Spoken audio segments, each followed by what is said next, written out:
옛날 옛적 한국의 동해 해안가에 작은 마을이 있었습니다. 이 마을은 바로 황금빛 모래사장과 맑고 푸른 바다가 펼쳐진 아름다운 곳이었으며 주민들은 대부분 고기잡이로 생계를 이어가고 있었습니다.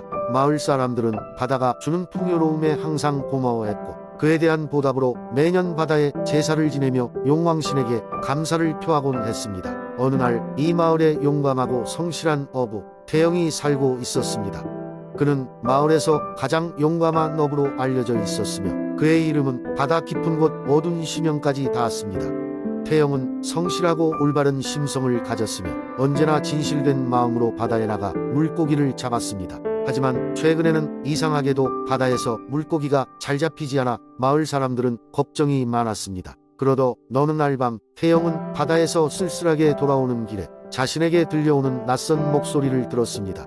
그 목소리는 바다의 깊은 곳에서 온 것 같았으며 자신에게 동해 용왕의 궁전에 와달라는 부탁을 하고 있었습니다. 태영은 호기심과 두려움이 공존한 마음으로 다음 날 밤 바다로 조용히 나가 용왕의 부름을 따르기로 했습니다. 그리하여 밤이 되자 태영은 작은 배를 타고 바다 깊은 곳으로 나아갔습니다.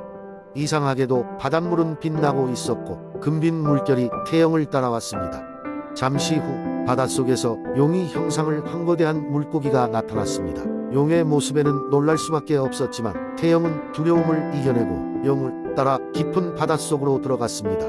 이윽고 태영은 신비로운 궁전에 다다르게 되었고 그곳에는 용왕이 기다리고 있었습니다. 용왕은 태영을 환영하며 바다에 사는 생명들을 위해 어부로서의 책임을 다해온 그에게 보물을 주기로 결심했다고 말했습니다. 용왕은 태영에게 자신이 가진 가장 값진 보물을 가져가도 좋다고 했지만 그 보물은 단 하나의 조건이 필요했습니다.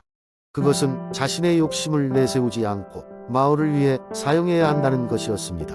태영은 깊이 생각하다 희망의 진주라는 보석을 선택했습니다. 이 진주는 마을 사람들이 다시 풍성한 수확을 할 수 있게 해주는 마법의 힘을 가지고 있었습니다. 태영은 마을로 돌아와 그 보석을 바다에 던졌고 그날부터 매일매일 마을의 바다에는 물고기가 풍부하게 잡히기 시작했습니다. 마을 사람들은 다시금 풍요를 되찾았고 이는 태영의 용기와 용왕의 은혜 덕분임을 모두가 알게 되었습니다. 그리하여 태영과 마을 사람들은 매년 잊지 않고 바다에 감사의 제사를 지내며 다신 바다의 소중함을 잊지 않겠노라 맹세했습니다.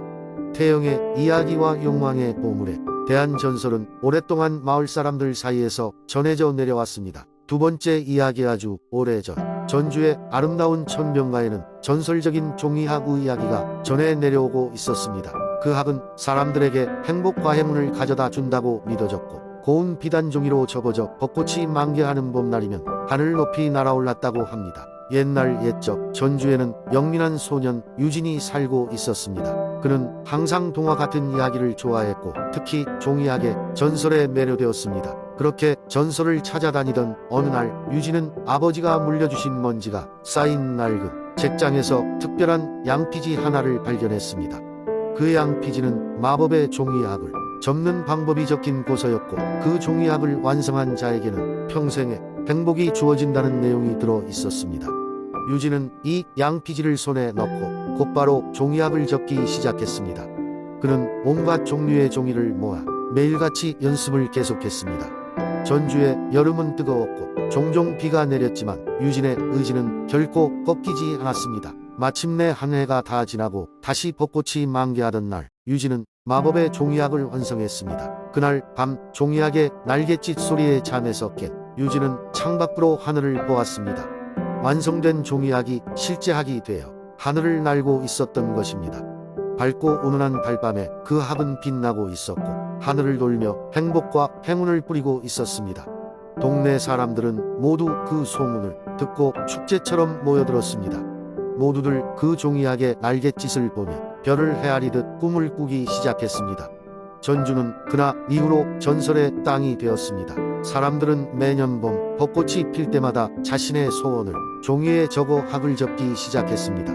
유진의 이야기와 함께 시작된 이 아름다운 전통은 지금도 이어져 내려오고 있으며 전주의 곳곳에는 그때부터 시작된 종이로 만든 아름다운 예술 작품이 잔뜩 전시되어 있습니다.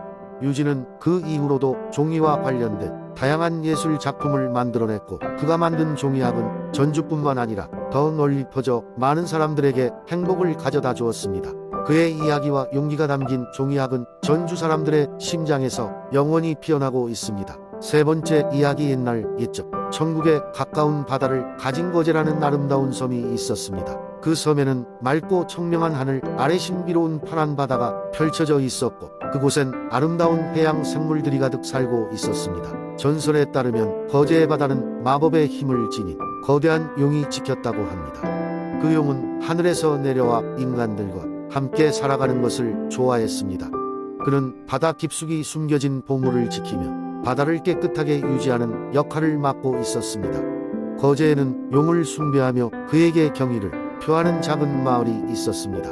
이 마을 사람들은 용의 덕분에 풍성한 바다의 혜택을 누리며 평화롭고 번영하는 삶을 영위했습니다. 그들은 해마다 용 축제라는 특별한 행사를 여러 용에게 감사를 드렸습니다. 축제 기간 동안 마을 사람들은 바다의 노아들이 음식과 선물을 마련했고 용을 기리는 춤과 노래를 불렀습니다.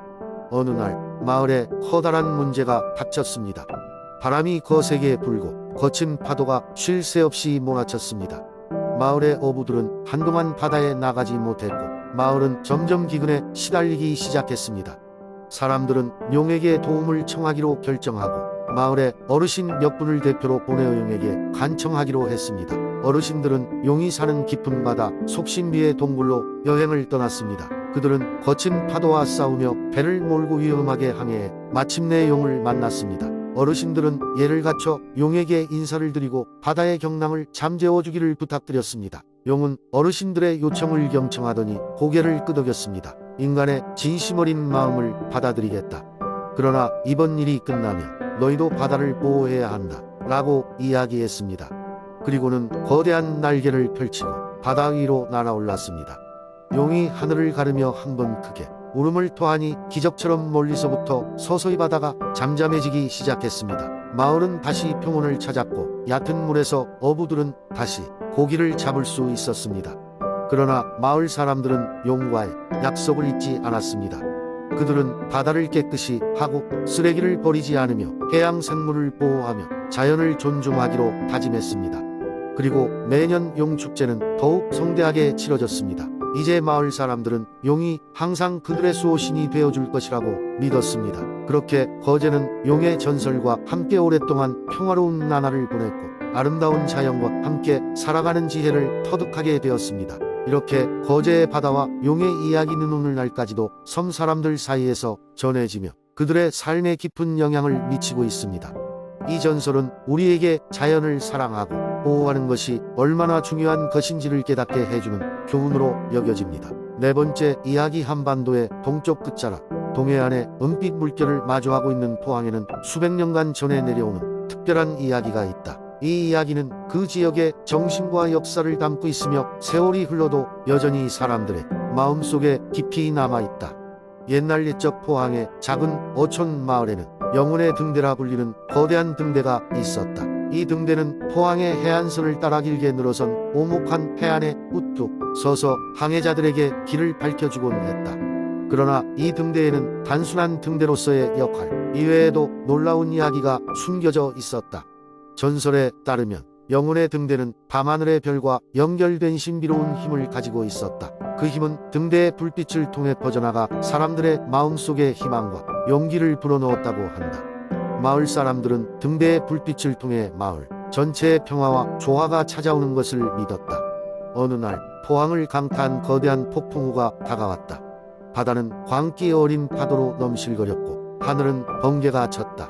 마을 사람들은 두려움에 떨었지만 그들의 믿음을 저버리지 않았다. 사람들은 영혼의 등대가 그들을 지켜줄 것이라는 굳은 믿음으로 등대 쪽을 바라보았다. 그러나 낡은 등대는 폭풍의 위력 앞에서 흔들리고 있었다.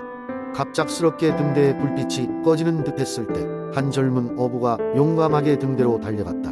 그의 이름은 태호였다. 태호는 자신의 생명을 걸고 등대로 올라가 불빛을 다시 밝혀야겠다는 결심을 했다. 태호는 폭풍 속에서 사투를 벌이며 등대에 도착했다. 등대의 내부는 고요하고 으스스했다.